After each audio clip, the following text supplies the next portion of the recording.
Hi there, my name is Marcus Allen. I'm Director of EMEA at a company called Cult Wines. We're a fine wine investment company. We look after over $300 million of fine wine on behalf of investors, family offices, private banks all over the world. We have clients in 80 countries and offices in London, Hong Kong, Singapore, Shanghai, New York and Toronto.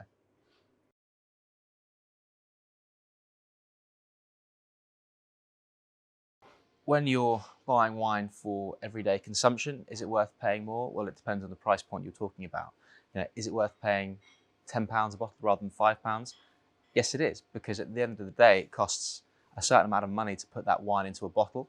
The labelling, the branding, the cork, these all cost money. So I think it's around £5 per bottle it costs to create. So if you're spending £6 on a bottle of wine, you're getting £1 worth of wine.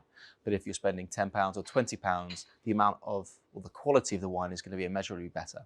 Paying £1,000, £10,000 a bottle of wine, well, that's a completely different argument. That's dependent on your own passions, your buying power.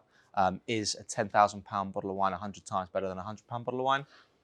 Probably not, but there's probably a lot less of it being made.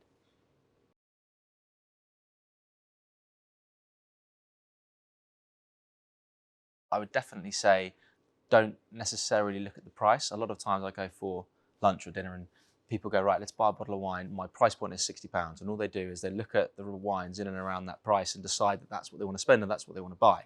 Well, there could be a bottle of wine that's £30 that's much better for what you're all eating. And actually it's a wine, it's a grape that you enjoy drinking.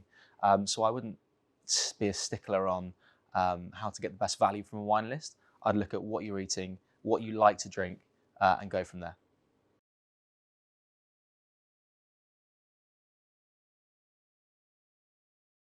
So we're like a wealth manager in the sense that we take risk profile, target returns, timescales, investment level, that kind of information from our clients. And with that, we build a bespoke portfolio of physical fine wines that we feel are going to appreciate within a given level of risk that they provided us. So we take all of the information from a client and then we build that portfolio bespoke to them. And that's physical wine stored in bond. So every single portfolio is unique to every single client.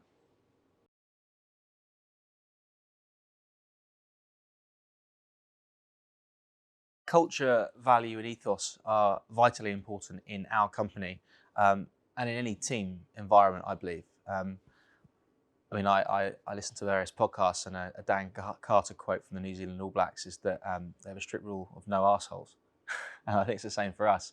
You don't want anyone that's going to bring the culture down. You want people that are hungry and humble, I believe.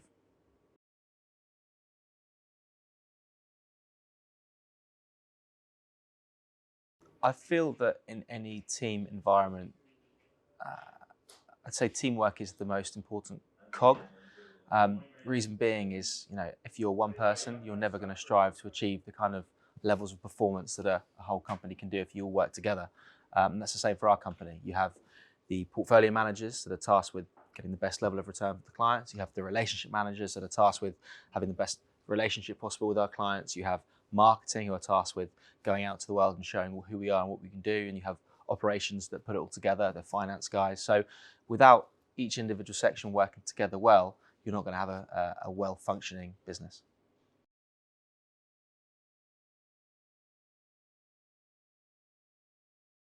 I believe that knowing your client well is always going to benefit you in the long run. It's a bit difficult in our business because in some circumstances, we have an auto-managed service where we genuinely don't talk to the client. They are able to use our platform, our analytics, our data, and through the technology that we provide, invest without having to speak to us. So in that scenario, we don't actually deal with the client on a day-to-day basis. So we don't know their tastes, their passions, their hobbies like you would do for a client that's on maybe an advisory model that works with us. So knowing your client is very, very important in some situations. And of course, some clients are different to others in the sense that they like their wants and needs like to be known. So it depends on the client.